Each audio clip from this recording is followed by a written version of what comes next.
Hai Clickers, bertemu lagi dengan saya Nika Ardina di Klik Last Week. Jadi selama 10 menit ke depan kita akan mengulas isu menarik apa saja minggu ini. Namun sebelumnya saya akan memperkenalkan kepada kalian aplikasi bantuan dan konsultasi hukum yang sudah bisa kalian download di App Store. Klik Hello atau kunjungi hello.id.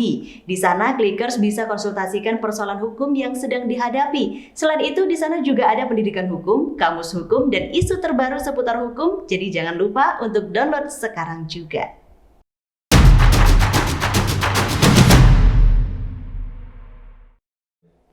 Kabar dunia pertama minggu ini, Jepang kembali mengalami gempa berkekuatan 7,3 skala Richter pada Sabtu 13 Februari 2021. Menurut laporan televisi nasional NHK menyebut setidaknya ada 150 orang mengalami luka, termasuk patah tulang, namun tidak ada laporan mengenai korban jiwa. Tidak pula terjadi tsunami dan tidak ada laporan mengenai ketidakwajaran pada pembangkit listrik tenaga nuklir atau PLTN di Fukushima.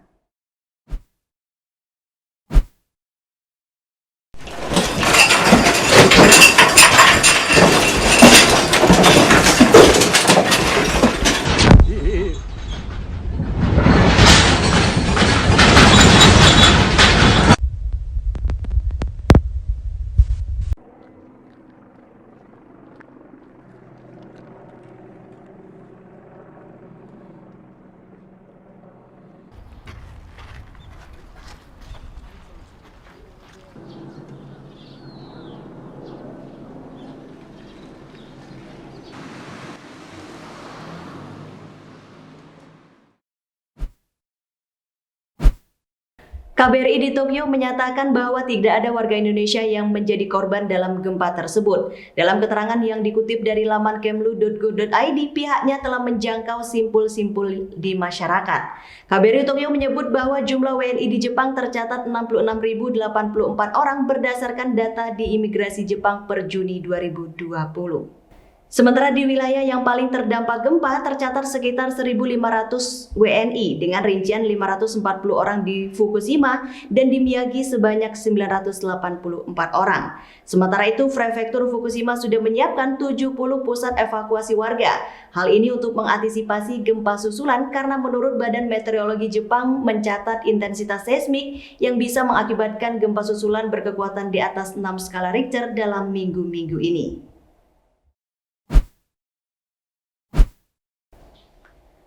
Komisi 2 DPR RI memutuskan untuk tidak melanjutkan pembahasan revisi Undang-Undang Nomor 7 Tahun 2021 tentang Pemilu. Ahmad Doli Kurnia, Ketua Komisi 2 menyatakan terkait wacana mengeluarkan RUU Pemilu dari Program Legislasi Nasional atau Prolegnas Prioritas 2021. Keputusan tersebut diambil melalui rapat balik DPR. Politisi Partai Golkar itu menjelaskan RUU Pemilu merupakan inisiatif Komisi 2 DPR dan mekanisme pengundangannya harus ada kesepakatan antara DPR dan pemerintah. Menurut dia, kalau ada salah satu pihak tidak sepakat, maka tidak akan terjadi pembahasan dan tidak terbentuk sebuah undang-undang baru. Sebelumnya, Wakil Ketua DPR RI Aziz Samsudin menyatakan bahwa Partai Golkar menarik diri dari dukungan pembahasan revisi Undang-Undang Pemilu. Dia juga menyatakan bahwa Partai Golkar mendukung pelaksanaan Pilkada serentak pada tahun 2024 sesuai dengan amanat Undang-Undang Nomor 10 Tahun 2016 tentang Pilkada. Aziz menilai saat ini lebih baik bangsa Indonesia mengutamakan penyelesaian penanganan COVID-19 dan pemulihan ekonomi. Padahal sehari sebelumnya Aziz menyatakan pembahasan revisi undang-undang diperlukan untuk memperbaiki demokrasi di Indonesia. Klik saja dimulai dari gagasan. Begitu juga media dan jurnalistik sebagai perangkatnya. Portal berita kliksaja.co dibangun dengan cita-cita menjadi referensi bagi mereka yang berkehendak membangun peradaban kebangsaan yang demokratis, berkeadilan, dan berkemanfaatan bagi kehidupan. Dukung kami dengan berlangganan di kliksaja.co atau Klik Magazine. Gerakan Anti Radikalisme atau GAR ITB melaporkan mantan Ketua Umum PP Muhammadiyah Din Syamsuddin ke Komisi Aparatur Sipil Negara atau KASN. Din Syamsuddin dilaporkan karena diduga melakukan pelanggaran terhadap kode etik ASN dengan tuduhan radikalisme. Adapun Din Syamsuddin sudah 2 kali dilaporkan oleh GAR ITB ke KASN pada Oktober 2020 lalu GAR ITB mengadukan DIN ke ASN dan Badan Kepegawaian Negara atau BKN lantaran dinilai telah melakukan pelanggaran kode etik dan kode perilaku ASN. Sebelumnya pada 25 Juni 2020, GAR ITB juga mengirim surat kepada Menteri Pendidikan dan Kebudayaan serta Ketua Majelis Wali Amanat ITB yang isinya meminta Din Syamsuddin diberhentikan dari anggota MWA tersebut. Kiprah Din Syamsuddin dalam koalisi Aksi Menyelamatkan Indonesia atau KAMI juga turut dipersoalkan oleh GAR ITB. KAMI dinilai sebagai cerminan oposisi pemerintah. Din dianggap melanggar sumpah dan kewajibannya sebagai ASN untuk selalu setia dan taat mendukung sepenuhnya kepada pemerintahan yang sah dengan menjadi pemimpin dan bergabung dalam organisasi ini. Menteri Koordinator Politik Hukum dan Keamanan Menko Polhukam Mahfud MD mengatakan bahwa mantan Ketua Umum PP Muhammadiyah Din Syamsuddin adalah pengusung moderasi Islam. Menurut Mahfud MD, sikap Din Syamsuddin yang berseberangan dengan pemerintah selama ini adalah kritis dan juga bukan radikal. Mengenai laporan tersebut, pemerintah tidak akan memproses laporan tersebut. Bagaimana strategi Menteri Pariwisata dan Ekonomi Kreatif Sandiaga Salahuddin Uno dalam menghidupkan kembali sektor pariwisata dan ekonomi kreatif yang lumpuh karena pandemi COVID-19? Serta bagaimana masa depan dunia setelah pandemi? Bisa kalian dapatkan ulasannya di Klik Magazine edisi 2 bulan Februari. Selain cetak, kalian bisa akses di link tercantum di deskripsi atau download versi PDF secara gratis.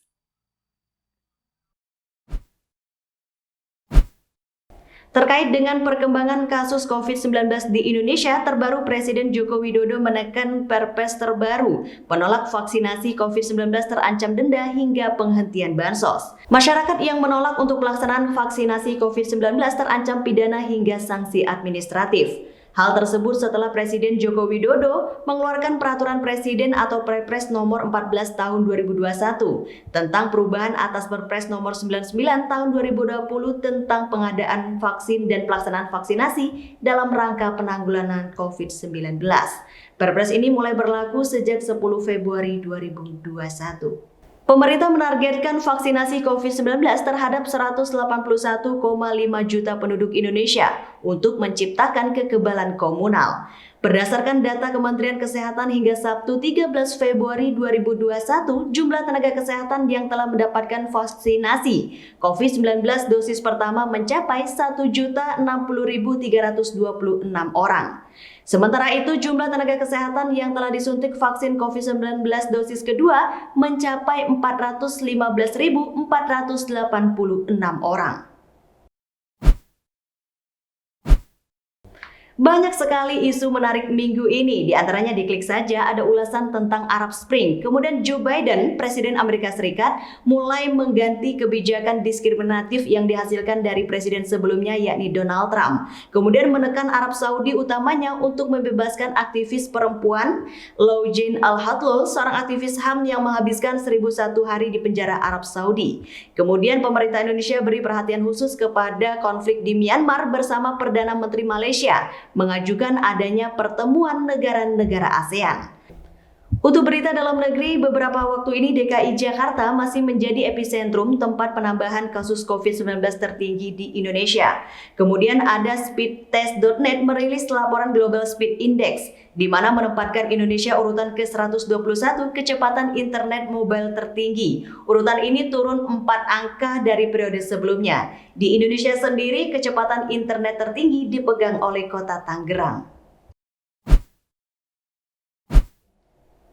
Terima kasih tetap setia mendukung kami dengan klik like, share, subscribe, dan aktifkan lonceng notifikasi. Saya Nika Ardina bersama kerabat kerja yang bertugas mengucapkan terima kasih. Kita akan bertemu di Klik Last Week minggu depan. See you, bye-bye.